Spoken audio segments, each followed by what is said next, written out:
Well, ladies and gentlemen, it's Friday and today is very hot around, 30 degrees centigrade, and it's just like in the middle of summer. And I hope that you are enjoying this weather amid springtime. Today, I want to touch on the article published in the Diplomat on March 30th, 2024, with the title of What the Return of Trump Would Mean for South Korea. 트럼프의 재선이 한국에 가져올 폭풍이 무엇인가. Especially, I'm talking in English because many Korean Americans who are not familiar with the Korean language could understand the meaning of a Trump re-election and its impact on South Korea's security situation. Nowadays, conversations with South Korean counterpart from the viewpoint of American expert, begin and end with concern about former U.S. President Donald Trump possible return to the White House. And questions abound regarding tariffs and trade, industrial policies and export controls, unilateral attempt at accommodation with North Korea, and the issue of cost sharing and U.S. forces in South Korea. And the issue of cost sharing and U.S. forces in South Korea, especially this array of issues, demonstrate an incredibly multifaceted South Korea-U.S. alliance. Yet, if so many aspects of the relationship simultaneously could be open to question under a second Trump administration, it raises broader concern about alliance longevity. Among them, no other issue cut to the core of the alliance more than the question of U.S. forces on the Korean Peninsula. For all the pronouncement about the broadening and deepening of the alliance beyond its traditional military and defense component into a strategic economic and technology partnership and global comprehensive strategic alliance, the U.S. force presence is the key stone in the arch upon which all else was built, and we are so much concerned about possibility of change, on this issue. So I think that all of you understand the historical context and also the evolution of U.S. forces, presence on the Korean Peninsula, especially during the last 10 years regarding the Special Measures Agreement framework, which was first established and codified for the burden sharing of the U.S. forces stationing in South Korea. I think South Korea provided the financial support for a percentage of the total non-personnel cost of the U.S. military presence in South Korea. And also it broken down into three categories. Labor cost, for example, salaries for the Koreans who work on the U.S. bases. Logistics and supply cost, and military construction cost.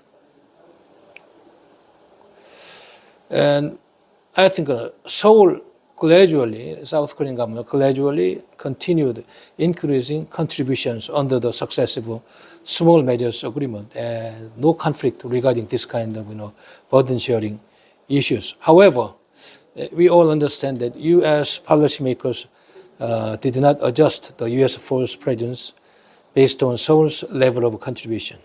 For them, it went without question. The presence was critical to maintaining stability and deterrence on the peninsula and bolstering strategic imperatives beyond itself. And Trump rejected such assumptions in the first administration. especially during the year 2016, Trump, lambasted all U.S. allies for free riding, and especially South Korea was the main target at the time. And he saw U.S. forces as solely to defend South Korea and rejected, their broader strategic logic. So the United States got practically nothing compared to the cost Trump recognized, like this. But we solved all this kind of conflict with wisdom. And even though in the year 2018, Trump demanded Seoul double its contribution to cover 100% of the non-personnel cost, Seoul well responded with good negotiation skills, and covering these kind of issues was not easy between the two countries. And especially looking at the interview which was done in 2021 with Trump, at the time Peter Baker and Susan Glass wrote in their book that the only regret Trump expressed to us were that he was not able to push through all the tough policies he hoped to against America's allies, whether imposing tariffs on German cars or sticking up South Korea for $5 billion in payment for American troops stationed there. Still, Trump was not satisfied, even though we resolved the emerging issues regarding the cost. Also, according to the Secretary of Defense, Mark Esper's book,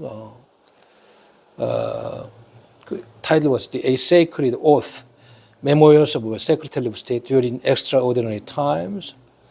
In his book, he wrote that Trump proposed the complete withdrawal of U.S. forces from South Korea, and also based on conversations with Asper for their book, I Alone Can Fix It, and Donald Trump's catastrophic final year.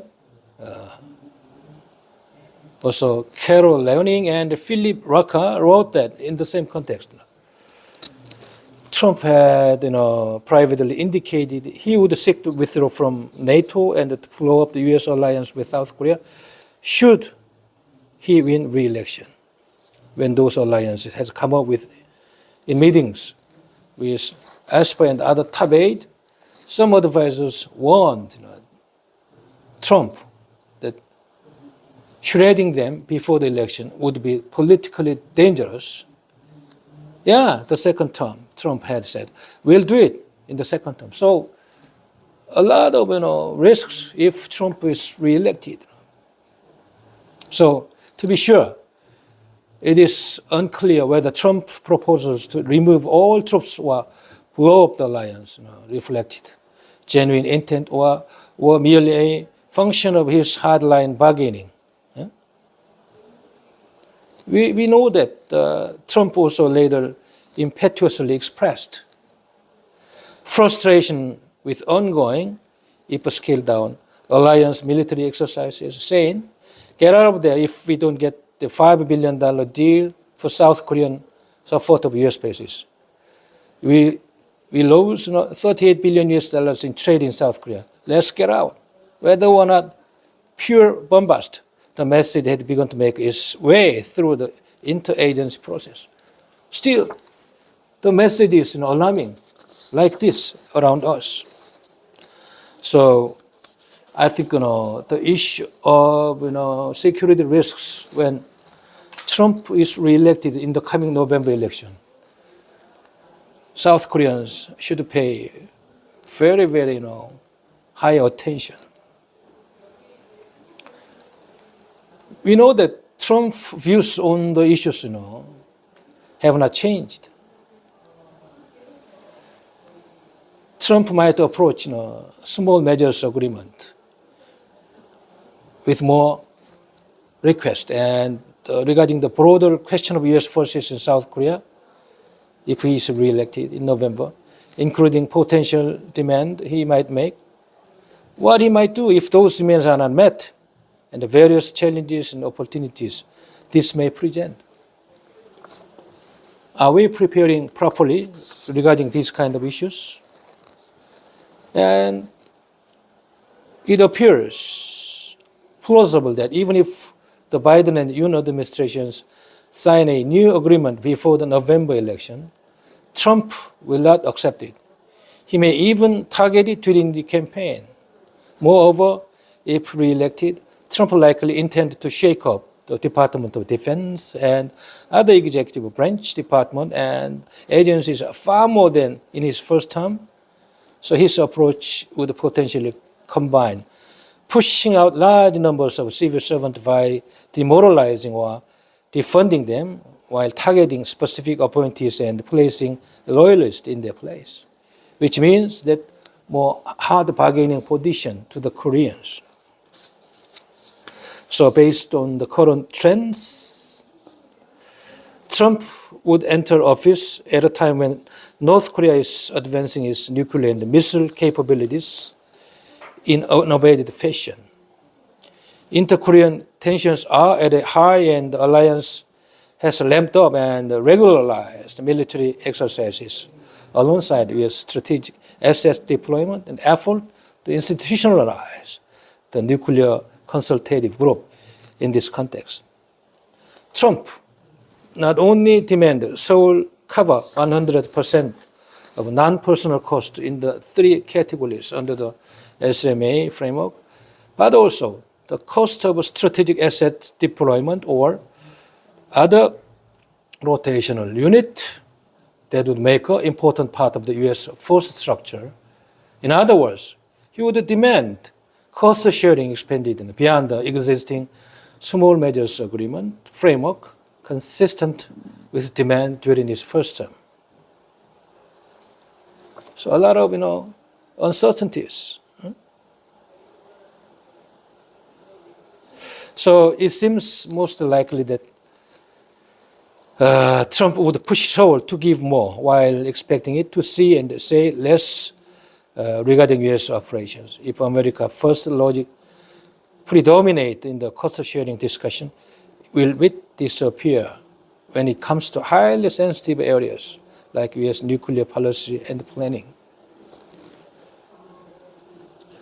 Very hard question as of now. As we understand, Donald Trump, first term,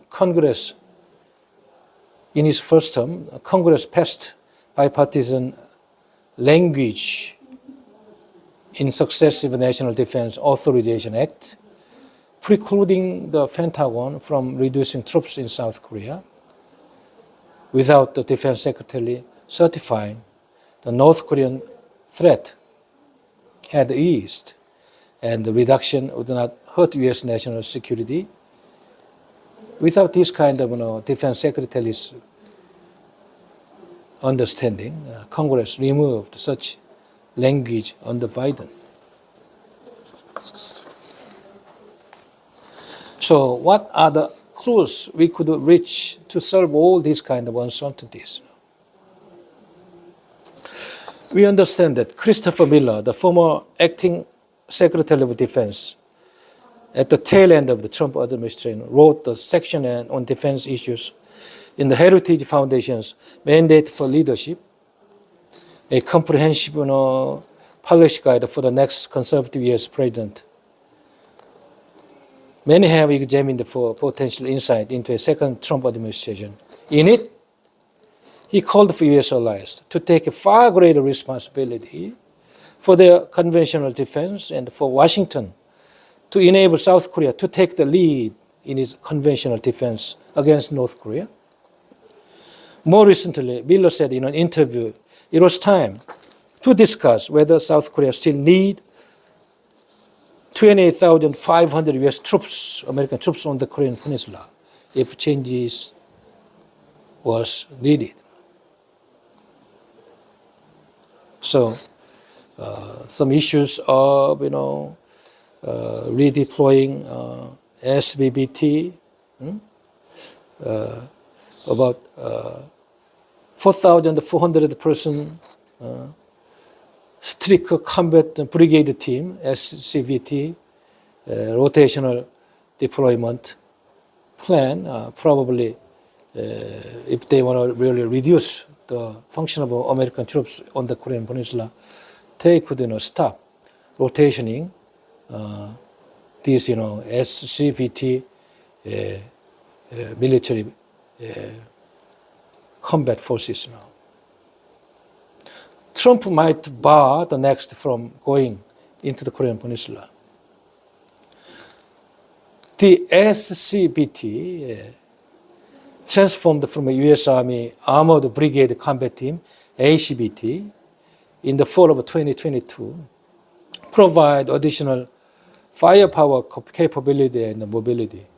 It is the last remaining U.S. ground maneuver infantry formation in South Korea and a critical element of the 2nd Infantry Division, Republic of Korea and U.S. Combined Division itself, the last remaining permanently forward stationed division in the U.S. Army in South Korea. So definitely without this unit, the function of U.S. military in the South Korean territory would be reduced in the tremendous size. So I think that the U.S. request and recommendations for U.S. allies to play their part in dealing with China, as well as statement from defensive officials late in Trump's first term, the future force posture decisions would be less about bases and more about places. So definitely the change the role of U.S. forces, how to defend Chinese aggressive military provocations in the possible future. So South Korea should think about in many ways how to deal with these kind of uncertainties and security risks that could be made in the case Trump is re-elected in this coming November.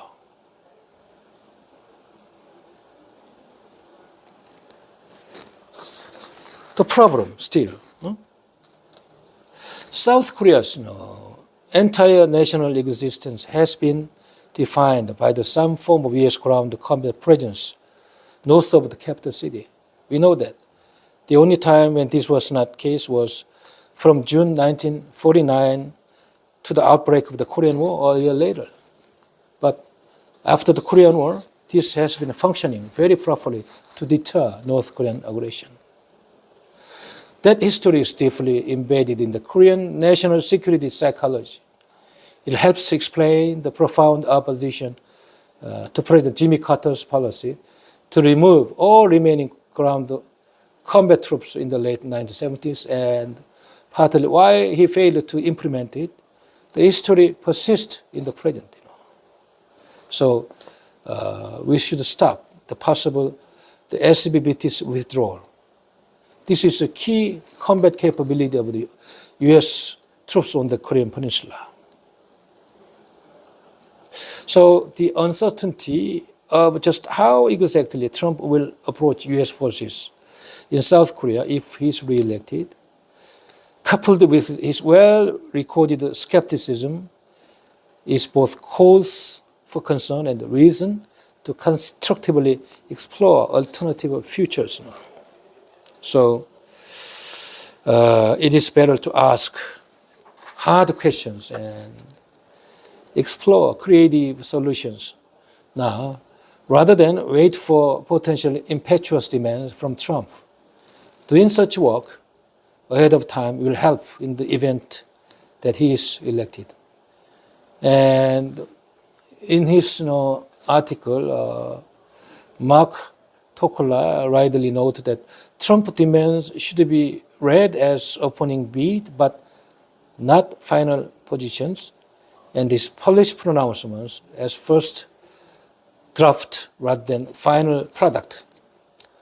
Trump's lack of convention, through certainty concerning open space for Seoul's own creativity in making counter demands.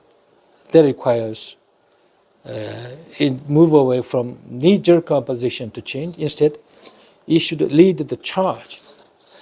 That's the ability of South Korean military diplomacy and the strategy of South Korean Department of Defense, aligned with security team around the presidential office. So the time is flowing like water, and November will be coming pretty soon.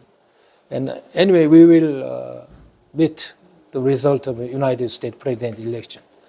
If Trump is re-elected, this kind of uncertainties will be raising with more critical meaning. And how South Korean government deal with this kind of uncertainties with more wisdom and strategies will determine the core part of the South Korean people's security and how to deal with North Korean risks in the future. Thank you.